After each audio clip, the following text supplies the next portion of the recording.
Hi friends, అందరికీ నమస్కారం. అంజలి కథలకి స్వాగతం. కంచుకోట జానపద నవల 7వ భాగం విందాం. దయ్యపు కుక్క భయంకరంగా నోరు తెరిచి తన కంఠాన్ని ఒడిసిపట్టేందుకు చెంగున మీదకి ఉరికేంతలో చంద్రవర్మ తన కత్తి మునతో దాని గుండెల మీద పొడిచేందుకు తల వంచి ముందుకు ఒక అడుగు వేశాడు. అదే సమయంలో అతడి ఎడమ చేత గల ఇనప గొలుసు చెళ్ళుమని దయ్యపు కుక్క తల మీద గట్టిగా తగిలింది. కుక్క ఎగిరి అల్లంత దూరాన వెల్లికిలా పడిపోయింది. చంద్రవర్మ మెరుపులా గిర్రున వెనుదిరిగి భీకరంగా అరుస్తూ దయ్యపు కుక్కను సమీపించబోయేంతలో అది లేచి నిలబడి ఒక్క త్రుటికాలము చంద్రవర్మ చేతుల్లో ఉన్న ఇనప గొలుసు కేసి చూసి చప్పున వెనుదిరిగి పొదల దగ్గరకు పరిగెత్తి అక్కడ తోక ఆడిస్తూ నిలబడింది. దయ్యపు కుక్కలో వచ్చిన ఈ వింత మార్పును చూస్తూనే చంద్రవర్మ చాలా ఆశ్చర్యపడ్డాడు. అతడు తన చేతులలో ఉన్న ఇనప గొలుసు కేసి ఓ మారు చూసుకొని దాన్ని దయ్యపు కుక్క నిలబడి ఉన్న చోట పడేలా విసిరివేశాడు. దయ్యపు కుక్క ఆ గొలుసును ఒకసారి వాసన చూసి దాన్ని నోట కరుచుకొని చంద్రవర్మ దగ్గరికి వచ్చి తోక ఊపుతూ నిలబడింది. ఈ సంఘటనతో చంద్రవర్మకు ఆ ఇనప గొలుసులో ఏదో ప్రభావం ఉన్నట్లు అర్థమైంది. అతడు ఆ గొలుసుని కుక్క నోటి నుంచి తీసుకొని ఒక కొసను దాని మెడకు బిగించాడు. కుక్క ఒక మారు చుట్టూ కలయి చూసి పెద్దగా మురుగుతూ చంద్రవర్మని పొదలకేసి గుంజసాగింది. అది తనని ఎక్కడికో తీసుకుపోదలిచిందని గ్రహించిన చంద్రవర్మ ధైర్యంగా దాని వెనక నడవసాగాడు. ఆ సరికి చంద్రవర్మకి అది సునక రూపంలో ఉన్న ఏ రాక్షసుడో కాదని నిజమైన సునకమే అయి ఉండవచ్చునని తోచింది. కుక్క ముళ్ల పొదల మధ్యగా కొంత దూరం నడిచి చంద్రవర్మని ఒకానొక కొండగుట్ట మీదకు తీసుకుని వచ్చింది. ఆ గుట్టకు దిగువగా ఉన్న పల్లంలో ఒక సెలయేటి పక్కన చిన్న గుడిసె ఒకటి చంద్రవర్మ కంటపడింది. బహుశా ఆ గుడిసెలో కుక్క యజమాని నివసిస్తూ ఉంటాడని, తనను కుక్క అతడి దగ్గరికి తీసుకుపోతున్నదని చంద్రవర్మ ఊహించాడు.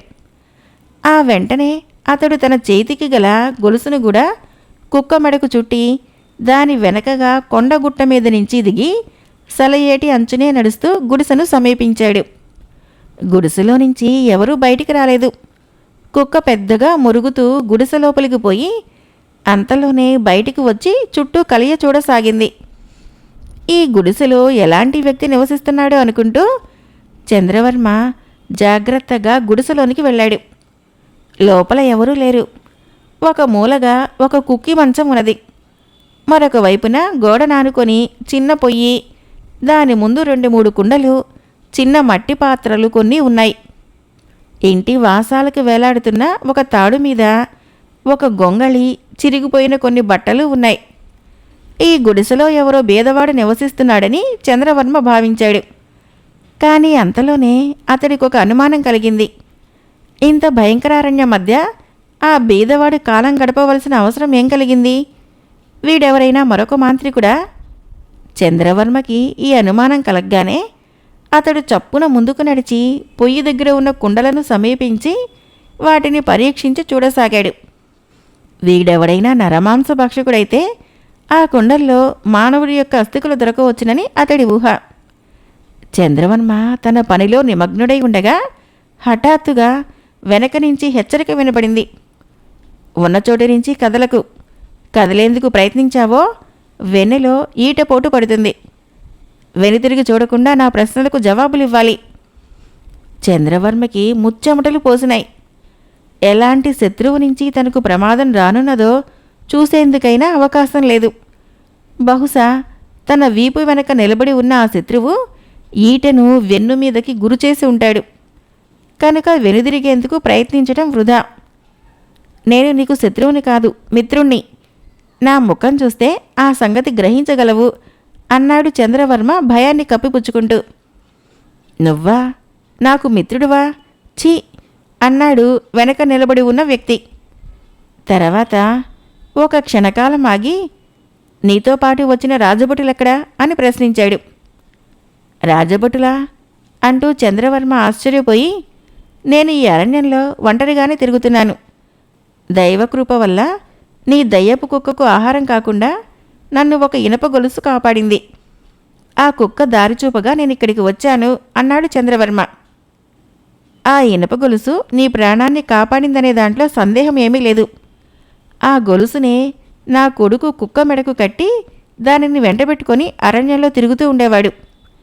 వాణ్ణి రాజభటులు పట్టుకుని పోయినప్పుడు ఆ గొలుసు అరణ్యంలో ఎక్కడో పడిపోయింది. అది నీ చేతిలో ఉండటం పసిగట్టి నీవు తన యజమానికి మిత్రుడువని భావించి కుక్క నిన్ను చంపకుండా వదిలింది. ఇంతకీ నా కొడుకు బతికే ఉన్నాడా, లేక రాజు వాణ్ణి చంపించాడా అన్నాడు ఆ వ్యక్తి. చంద్రవర్మకి అంతా అయోమయంగా ఉన్నది. వీడెవడో తనని రాజభటుడనుకుంటున్నాడు. తన కొడుకుకు పట్టిన దుర్గతికి కారకులైన వారిలో తాను ఒకడని అతడు భావిస్తూ ఉండబట్టే తన వెన్ను మీద ఈటెను గురు చూసి ఉంటాడు.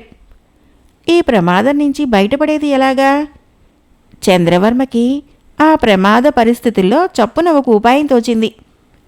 అతడు తన నడుము నుంచి వేలాడుతున్న కత్తిని చూపుతూ, అయ్యా, మీరెవరో గాని నన్ను గురించి ఆపోహపడుతున్నట్లున్నది. నేను మీ కొడుకును పట్టుకుపోయిన రాజభటుల్లో వాణ్ణి కాదు. మీరు చెప్పే రాజెవరో కూడా నాకు తెలియదు. నా నడుముకు వేలాడుతున్న ఈ కత్తిని మీరు తీసుకోండి. మనమిద్దరము అన్ని సంగతులు నిదానంగా మాట్లాడుకోవచ్చును అన్నాడు చంద్రవర్మ. చంద్రవర్మ మాట ముగించకముందే అతడి వెనక నిలబడి ఉన్న వ్యక్తి కత్తిని చంద్రవర్మ నుంచి తీసుకొని, ఇప్పుడు వెనుదిరగవచ్చు. ఏదైనా మోసం చేసేందుకు ప్రయత్నించావో నీకు చావు తప్పదు అన్నాడు కఠినంగా. చంద్రవర్మ బతుకు జీవుడా అనుకొని ఒక నిట్టూర్పు విడిచి వెనక్కు తిరిగి చూశాడు. అతడికి దాదాపు 70 ఏళ్ల వయసు గల వృద్ధుడొకడు కనిపించాడు. అతడి తల, గడ్డము బాగా తెల్లబడి ఉన్నాయి. ముఖమంతా ముడతలు పడి ఉన్నది. అతడు ఒక చేతితో పెద్ద ఈటే, రెండవ చేతిలో కత్తి పట్టుకొని నిలబడి ఉన్నాడు. అతడి కళ్ళు ఎర్రగా జేవురించి ఉన్నాయి. నేను రాజభటుణ్ణి కాదు, రాజ్యం పోగొట్టుకుని అడవులు పాలైన ఒకానొక దేశపు రాజును.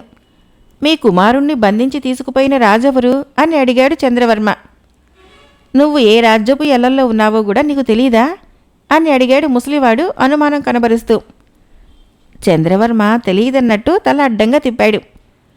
ముసలివాడు చంద్రవర్మకేసి ఓ నిమిషకాలము గుచ్చుగుచ్చి పరీక్షిస్తున్నట్టు చూసి, నీ మాట తీరు, నీ దుస్తులు చూస్తే నువ్వు ఈ ప్రాంతాలకు కొత్తవాడివిలాగా కనపడుతున్నావు. నిజంగానే నువ్వు రాజ్యం పోగొట్టుకుని అడవుల పాలైన వాడివైతే నేను నీకు సహాయం చేస్తాను. నువ్వు దానికి ప్రతిగా నాకు సహాయం చేస్తానని వాగ్దానం ఇవ్వగలవా అని అడిగాడు. నా నుంచి మీకు ఎలాంటి సహాయం కావాలి అన్నాడు చంద్రవర్మ. నా కొడుకుని రుద్రపురం రాజైన శివసింహుడు బంధించి తీసుకుని పోయాడు. నేను అతడి భటుల బారిన పడకుండా తప్పించుకుంటూ ఈ అరణ్యంలో తిరుగుతున్నాను. రాజుతో విరోధం పెట్టుకుని ఈ విధంగా మరెంతో కాలం బతకగలనన్న ఆశ ఇక నాకు లేదు. ఈసరికే నా కొడుకుని రాజు చంపించి ఉంటే చేయగలిగిందేమీ లేదు. అలా కాక అతడు బతికి ఉంటే నేను రాజుతో రాజీపడి అతడికి కంచుకోట ప్రాంతం ఉన్న చోటికి వెళ్లే మార్గాన్ని తెలిపే పటం ఇవ్వదలుచుకున్నాను అన్నాడు ముసలివాడు. కంచుకోట అంటూ చంద్రవర్మ ఎక్కడలేని ఆశ్చర్యం కనబరిచి, మీరనే కంచుకోట సంగతి నా చిన్నప్పుడు పెద్దవాళ్ళు చెప్పుకుంటూ ఉండగా వినేవాణ్ణి. ఆ కంచుకోట పడమటి సముద్ర తీర ప్రాంతాన ఎక్కడో ఉన్నదని, దానికి వెళ్లే మార్గం తెలిసిన వాళ్ళెవ్వరూ బతికి లేరని వాళ్ళనుకుంటూ ఉండేవాళ్ళు. ఆ చోటుకు చేరేందుకు మార్గం సూచించే పటం మీ దగ్గర ఉన్నదని వినటం నాకెంతో ఆశ్చర్యాన్ని కలిగిస్తున్నది అన్నాడు చంద్రవర్మ. అవును, ఆశ్చర్యమే అంటూ ముసలివాడు తల వంచుకొని ఓ క్షణకాలం ఆలోచిస్తూ ఊరుకొని తర్వాత తల ఎత్తి చంద్రవర్మ ముఖంలోకి సూటిగా చూస్తూ, ఆ కంచుకోట ఎక్కడ ఉన్నదో తెలుసుకునేందుకు ప్రయత్నించి చాలామంది ప్రాణాలు కోల్పోయారు. ఆ సంగతి నీకు తెలుసు కదా అన్నాడు. అలా అని పెద్దవాళ్ళు చెప్పుకుంటూ ఉండగా విన్నాను అన్నాడు చంద్రవర్మ. చంద్రవర్మ జవాబు వింటూనే ముసలివాడు నవ్వి, నీకు కంచుకోటను గురించి సర్వం తెలుసునని నాకు అనుమానం కలుగుతున్నది. నా దగ్గర ఆ కంచుకోటకి వెళ్లే మార్గము చిత్రించిన పటం ఒకటి ఉన్నది. దాన్ని మా పూర్వీకుల్లో ఒకరు సంపాదించారు. దాని సంగతి రుద్రపురం రాజైన శివసింహుడి వరకు పోయింది.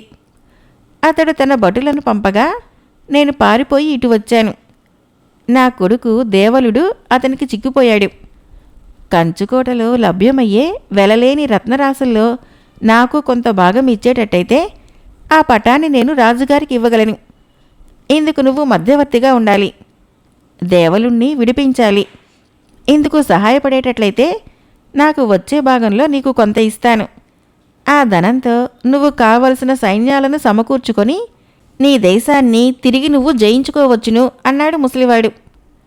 ముసలివాడు చెప్పిందంతా శ్రద్ధగా విన్న చంద్రవర్మకు అతడు సామాన్యుడు కాదని తెలిసిపోయింది. ఎత్తులు వేయటంలో, వ్యూహాలు పన్నటంలో అతడు అందవేసిన చెయ్యి అని చంద్రవర్మ గ్రహించాడు. మీరు పెట్టిన నియమాలు నాకు అంగీకారమే. కంచుకోటకు వెళ్లే మార్గాన్ని సూచించే ఆ పటం మీద నాకు చూపండి అన్నాడు చంద్రవర్మ. ముసలివాడు తృప్తిగా చంద్రవర్మ కేసి ఓ మారు చూసి ఏదో జవాబు ఇవ్వబోయేటంతటిలో బయట కలకలం వినపడింది. ముసలివాడు ఎగిరి గంతేసి వాకిలి దగ్గరికి పోయి బయటికి తొంగి చూస్తూ, అదుగో రాజుగారి భటులు ఇటే వస్తున్నారు. నాకు నా కొడుక్కి ఎటువంటి హాని కలగదని వాళ్ళు మాట ఇస్తే నేను వాళ్ళని కలుసుకుంటాను. కంచుకోటలో దొరికే ధనంలో నాకివ్వవలసిన భాగం సంగతి కూడా నువ్వు వాళ్లతో మాట్లాడి వాగ్దానం తీసుకో అంటూ గుడిసెలో నుంచి బయటికి పరిగెత్తి అడవి చెట్లలో మాయమయ్యాడు. త్రుటి కాలంలో జరిగిపోయిన ఈ సంఘటన చంద్రవర్మకు నివ్వెరపాటు కలిగించింది. ముసలివాడు అసాధ్యుడు. తనను సునాయాసంగా ప్రమాదంలో తగులుకునేటట్లు చేసి అడవిలోకి పారిపోయాడు. ఇప్పుడు తనేం చేయాలి? చంద్రవర్మ తను ఏం చేయాలో నిశ్చయించుకునే లోపలే అతడున్న గుడిసెను కత్తులు కటార్లు ధరించిన రాజభటులు చుట్టుముట్టారు. లోపల ఉన్నవాళ్ళెవరో బయటికి రండి, పారిపోయేందుకు ప్రయత్నిస్తే ఈటెకు గుచ్చి పైకెత్తుతాం అంటూ భటులు కేకలు పెట్టారు. చంద్రవర్మ దేనికైనా తెగించిన వాడిలా నిర్భయంగా గుడిసెలో నుంచి బయటికి వచ్చాడు. చంద్రవర్మ గుడిసెలో నుంచి బయటికి రావటం చూస్తూనే రాజభటులు నివ్వెరపోయారు. వాళ్ళకి ముసలివాడు తెలుసు. ఇంతకాలానికి అతడు తమ చేతిలో చిక్కిపోయాడని, వాణ్ణి రాజు దగ్గరికి పెడరెక్కలు విరిచి కట్టి లాక్కుపోతే తమకు ఆయన గొప్ప బహుమానం ఇస్తాడని వాళ్ళు ఆశించారు. కానీ అక్కడ చంద్రవర్మ కనిపించేసరికి, నువ్వెవరు? ముసలివాడెక్కడా? అంటూ భటుల నాయకుడు కత్తి దూసి కళ్ళెర్ర చేస్తూ అతడి మీదకు వచ్చాడు. మీరు అనే ఆ ముసలివాడెవడో నాకు తెలీదు. పోతే నేనెవరో మీకు చెప్పే ముందు మీరెవరో నాకు తెలియాలి అన్నాడు చంద్రవర్మ కత్తి దూస్తూ. చంద్రవర్మ నిర్భయంగా నిలబడిన తీరు, కత్తి దూయటంలో అతడు కనబరిచిన ఒడుపు చూస్తూనే భటుల నాయకుడు ఓ క్షణకాలము నిశ్చేష్టుడైనాడు. అది అదనగా తీసుకొని చంద్రవర్మ, మీరెవరో ఏ రాజు సేవకులో నాకు తక్షణం తెలియపరచాలి. నన్ను చుట్టుముట్టి హతమార్చే ప్రయత్నం చేయదలిస్తే అది మీ నాశనానికి దారితీస్తుంది. నాకు వెనక రక్షణగా గుడిసె గోడ అడ్డంగా ఉన్నది. ఆ వైపు నుంచి నన్ను మీరు ఎదుర్కోలేరు. కనుక నాతో మీరు ఒక్కొక్కరుగానే పోరాడవలసి ఉంటుంది. ఇదిగో కత్తి దెబ్బ కాచుకోండి అంటూ చంద్రవర్మ ఒక అడుగు ముందుకు వేశాడు.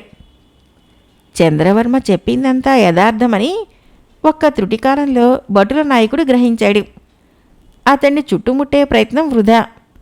అలా కాక ముఖాముఖి యుద్ధానికి తలబడితే తమలో ఒక్కొక్కరినే అతడు యమపురికి పంపగలడు.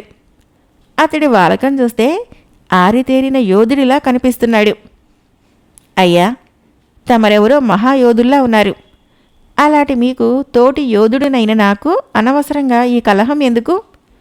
నేను రాజాజ్ఞ పొంది ఒకానొక ముసలివాడి కోసం ఈ అడవినంతా గాలిస్తున్నాను. హఠాత్తుగా మీరు తటస్థపడ్డారు. జరిగిందేదో జరిగింది. ఇప్పుడు ఎవరి మార్గాన వాళ్ళం పోదాము అన్నాడు భటుల నాయకుడు రాజీ మార్గంగా. తన ఎత్తుకడ పారినందుకు చంద్రవర్మ లోపల చాలా సంతోషించాడు. కానీ బయటికి ఎక్కడలేని కరుకుదనం కనబరుస్తూ, మీ రాజెవరు అని అడిగాడు. మా రాజెవరో మీకు తెలీదా? మీరు ఏ రాజ్యపు హద్దుల్లో ఉన్నారో ఆ రాజ్యపు పాలకుడి పేరు తెలియదనటం ఆశ్చర్యంగా ఉన్నది అన్నాడు భటుల నాయకుడు. చంద్రవర్మ ఆ మాటలకు నవ్వి, రాజ్యాలు వాటి సరిహద్దులు గుర్తించడం నేనేనాడో మర్చిపోయాను. మా గురువు మరణించే ముందు నన్ను ఒక రాజును చూడవలసిందిగా ఆజ్ఞాపించాడు. ఆ రాజు పేరు శివసింహుడు. ఆయనను కలుసుకునేందుకు నేను భరతఖండం ఆ చివర నుంచి ఈ చివరి వరకు, ఈ చివర నుంచి ఆ చివరకు తిరుగుతున్నాను. ఆ సందర్భంలో నేనిక్కడ మీ కంటపడటం జరిగింది. ఇక మీ దారిన మీరు వెళ్ళవచ్చు అంటూ గిరుక్కున వెనుదిరగబోయాడు. చంద్రవర్మ మాటలు వింటూనే రాజభటులు, వారి నాయకుడు ఆశ్చర్యచకితులయ్యారు. వెనుదిరిగి గుడిసెలోకి వెళ్ళబోతున్నట్లు నటించిన చంద్రవర్మని భటుల నాయకుడు వారిస్తూ, అయ్యా, మీరెవరో అపూర్వ పురుషుల్లా ఉన్నారు. మీ గురువుగారు ఏ రాజునైతే కలుసుకోమన్నారో ఆ రాజే శివసింహుడు, ఈ ప్రాంతాలకు పరిపాలకుడు అన్నాడు. చంద్రవర్మ ఎక్కడలేని ఆశ్చర్యం కనబరుస్తూ, ధన్యుణ్ణి ధన్యుణ్ణి, ఆహా, ఎంతకాలానికి నా ప్రయాస ఫలించింది. గురువాజ్ఞ నెరవేరదని భయపడ్డాను. పదండి పదండి, తక్షణము శివసింహ మహారాజులం వారిని దర్శనం చేసుకోవాలి అన్నాడి భటులను వేగిరపరుస్తూ. భటుల నాయకుడు తన అనుచరులకేసి ఓ మారు చూసి తర్వాత అనుమానంగా చంద్రవర్మ కేసి చూస్తూ, అయ్యా, మీ గురువుగారి మమ్మల్ని, మా రాజుగారిని దర్శనం చేయమని ఎందుకు చెప్పారు అని అడిగాడు. అది పరమరహస్యం, దేవరహస్యం కన్నా కూడా నిగూఢమైనది అంటూ చంద్రవర్మ ఆకాశం కేసి తల ఎత్తి, ఆహా, కంచుకోట, నా గుప్పెటి చిక్కావు గదా అన్నాడు బిగ్గరగా. కంచుకోట అన్న వాక్యం వింటూనే భటుల నాయకుడు తుళ్ళిపడి, అయ్యా, మీకు ఆ కంచుకోట సంగతి ఎలా తెలుసు అని అడిగాడు. ఆ కంచుకోట గురించి నాకు, నా గురువుకు మాత్రమే తెలుసు. కానీ నువ్వు ప్రశ్నించిన తీరు చూస్తుంటే నీకు దాని గురించి కొద్దో గొప్పో తెలిసినట్లు కనబడుతున్నది. వింత, ఆశ్చర్యం అంటూ చంద్రవర్మ విస్తుపోయాడు. ఇందులో ఆశ్చర్యం ఏమున్నది? ఆ కంచుకోటను గురించిన ఒకానొక రహస్యం తెలుసుకునేందుకే మేమీ అడవిలో ఒక జిత్తులుమారి ముసలివాడి కోసం గాలిస్తున్నాము అన్నాడు భటుల నాయకుడు. చంద్రవర్మ చప్పున తన కుడి అరిచేతికేసి ఒక క్షణకాలం కళ్ళార్పకుండా చూసి, ఇప్పుడంతా తెలిసింది. ఆ ముసలివాడి దగ్గర కంచుకోటకి వెళ్లే మార్గాన్ని సూచించే పటం ఉన్నదని మీ రాజు అనుమానిస్తున్నాడు. ఆ ముసలివాడి కొడుకు దేవలుడు అనేవాణ్ణి కారాగారంలో బంధించాడు. అవునా? మీ రాజంత అమాయకుడు అన్నాడు. భటుల నాయకుడు చంద్రవర్మ చేతికేసి పరీక్షగా చూసి, అయ్యా, మీరు సర్వజ్ఞుల్లా ఉన్నారు. మీ అరిచేతిలో ఈ వివరాలన్నీ కనబడటం ఆశ్చర్యంగా ఉన్నది అన్నాడు. ఎవరికి ఆశ్చర్యం, నీకా నాకా అంటూ చంద్రవర్మ కోపంగా భటుల నాయకుడి కేసి చూసి, మీరు తక్షణం ఇక్కడి నుంచి కదిలి ఆ రాళ్లగుట్ట వెనక ఉన్న పల్లంలో నా కోసం వేచి ఉండండి.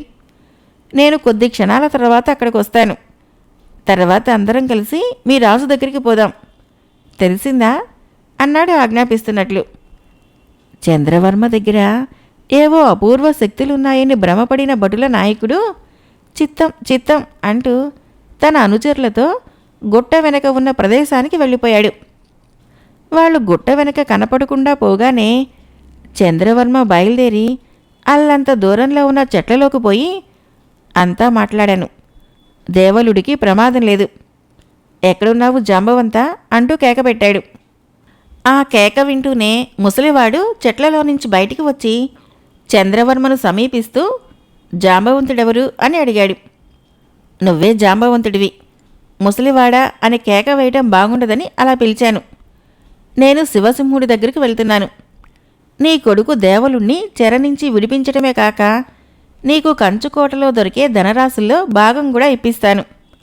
అక్కడికి వెళ్లే మార్గాన్ని తెలిపే పటం ఎక్కడా అన్నాడు చంద్రవర్మ.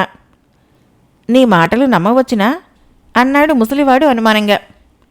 నమ్మక నువ్వు చేయగలిగిందేమిటి? నమ్మితే నీకు, నీ కొడుక్కి క్షేమం కలుగుతుంది. పడమటి సముద్ర తీరంలో కంచుకోట ఉన్నదని తెలిసిన తర్వాత అక్కడికి చేరటం ఒక సమస్య కాదు. సముద్ర తీరం వెంట వెళితే ఎప్పుడో ఒకప్పుడు అక్కడికి చేరకపోను. పోతే నీ దగ్గర ఉన్న పటం చూసినందువలన అక్కడికి వెళ్లేందుకు దగ్గర మార్గం గాని సులభ మార్గం గాని కనబడవచ్చునని ఆశపడుతున్నాను అన్నాడు చంద్రవర్మ.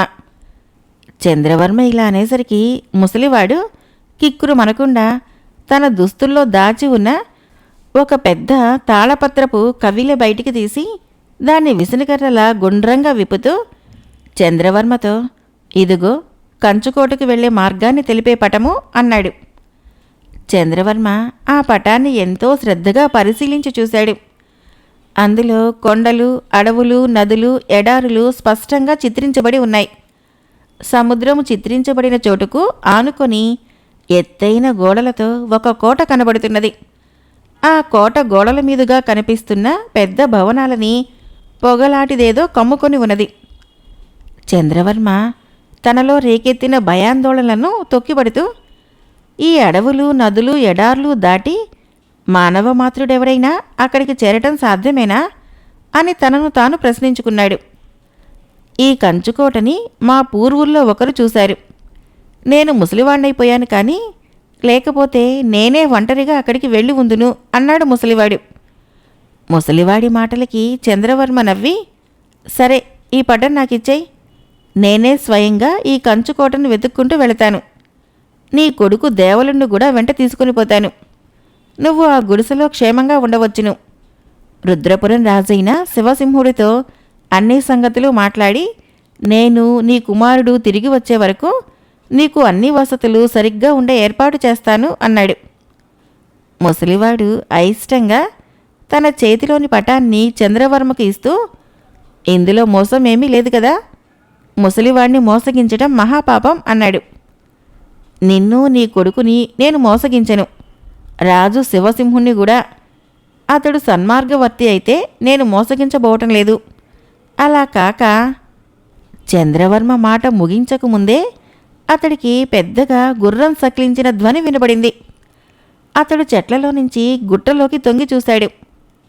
రాజభటుల నాయకుడు తన గుర్రాన్ని గుట్ట మీదుగా ఎక్కించి గుడిసె ఉన్న చోటికి వస్తున్నాడు. అది చూస్తూనే చంద్రవర్మ ముసలివాడికేసి తిరిగి, నేను రాజభటుల్ని వెంటబెట్టుకొని రుద్రపురం వెళ్ళి రాజును కలుసుకుంటాను. నువ్వు ప్రస్తుతానికి నీ గుడిసెలో ఉండవచ్చు. నేను త్వరలోనే నీ కోసం కబురు చేస్తాను. అప్పుడు నువ్వు నగరానికి వచ్చి అక్కడే హాయిగా జీవించవచ్చు అంటూ భటుల నాయకుడికేసి ఎదురు వెళ్ళాడు. చంద్రవర్మ తనను సమీపిస్తూ ఉండడం చూసి భటుల నాయకుడు గుర్రాన్ని దిగుతూ, అయ్యా, తమరు ఎంతకు రాకపోయేసరికి నేనే బయలుదేరి వస్తున్నాను. ఈ గుర్రము తమరి కోసమే. మీరు నగరానికి వస్తున్నట్లు రాజుగారికి వార్త పంపాను అన్నాడు. నేను కొన్ని శక్తులను ఆవాహన చేసేందుకు అడవిలోకి వెళ్ళాను. మీ రాజుల గురించి వాటిలో ఏ ఒక్క మంచి మాట చెప్పకపోవటం నాకు ఆశ్చర్యంగా ఉన్నది. మీ రాజు అంత దుష్టుడా అని అడిగాడు చంద్రవర్మ. అయ్యా, రాజు దుష్టుడో మంచివాడో అతడి సేవకులకు ఎలా తెలుస్తుంది? ఆ సంగతి ప్రజలకు, పొరుగు రాజులకు తెలియాలి. మాకు కావాల్సిందల్లా నెల నెలా భత్యాలు సరిగ్గా ముట్టడం. అవి ముట్ట చెప్పినవాడు మంచిరాజు, ముట్ట చెప్పనివాడు చెడ్డరాజు అన్నాడు భటుల నాయకుడు. ఆ మాటలతో చంద్రవర్మ తను శివసింహుడి దగ్గర ఎంతో మెలకువతో మెలగవలసి ఉంటుందని అర్థమైపోయింది. కంచుకోటని చేరాలంటే తనకు కొంత బలగం కావాలి. అది శివసింహుడి లాంటి రాజు వల్లనే తనకు లభ్యమవుతుంది. ఒంటరిగా కంచుకోటని చేరాలని చూడటము ఆత్మహత్యతో సమానం. మార్గంలో అనేక ఘోర ప్రమాదాలని ఎదుర్కొనవలసి ఉంటుంది. కనుకనే అక్కడికి వెళ్లేందుకు ఎవరూ ప్రయత్నించటం లేదని చంద్రవర్మ గ్రహించాడు. పోతే శివసింహుడికి తనను గురించిన నిజం చెప్పుకోవటము మహాప్రమాదం కావచ్చును. రాజభటులను నమ్మించినట్లే అతడిని తను గొప్ప మంత్రశక్తులు గలవాడినని నమ్మించాలి. అయ్యా, ఇక మనం నగరానికి బయలుదేరదామా అంటూ భటుల నాయకుడు గుర్రాన్ని చంద్రవర్మ పక్కన అదిలించాడు. చంద్రవర్మ కళ్ళెం అందుకొని గుర్రం మీద ఎక్కి కూర్చున్నాడు. కొంత దూరం అడవిలోనూ కొంత దూరము కొండ కనుముల వెంట ప్రయాణించి చంద్రవర్మ, రాజభటులు 2 గంటల తర్వాత రుద్రపురం చేరారు. నగర ద్వారాలు, వీధులు తోరణాలతో అలంకరింపబడి ఉన్నాయి. రాజమార్గానికి ఇరువైపులా నగరవాసులు నిలబడి ఉన్నారు. రాజభటులతో కలిసి చంద్రవర్మ రాజమార్గం మీదకి వచ్చేసరికి ప్రజల్లో నుంచి కరతాళ ధ్వనులు, మహామాంత్రికుడికి జై అన్న కేకలు వినిపించినాయి. ఆ జైజైలు వింటూనే చంద్రవర్మ తికమక పడిపోయాడు. తను మహామాంత్రికుడా? ఇది చాలా వింతగా ఉన్నదే అనుకున్నాడు అతను. అంతలో అతడికి భటుల నాయకుడు చెప్పిన మాటలు గుర్తుకు వచ్చినాయి. తన అరచేతిని పరీక్షగా చూసుకొని ముసలివాణ్ణి గురించి, కంచుకోటకి వెళ్లే మార్గాన్ని తెలిపే పటాన్ని గురించి అన్న మాటలు భటుల నాయకుడికి అద్భుతంగా కనిపించి ఉంటాయి. ఆ కారణంగా అతడు రాజుకు తాను గొప్ప మాంత్రికుడినని వార్త పంపించి ఉంటాడు. తనను ఇలాంటి మర్యాదలతో, ముఖస్థుతులతో లోబర్చుకునేందుకు రాజు ఈ ఆర్భాటాలన్నీ ఏర్పాటు చేశాడు. కంచుకోట జానపద నవల 7వ భాగం సమాప్తం. ఫ్రెండ్స్, నా కథలు నచ్చినట్లయితే మన ఛానల్ని తప్పకుండా సబ్స్క్రైబ్ చేయండి, లైక్ చేయండి, షేర్ చేయండి, కామెంట్ చేయండి. Thank you.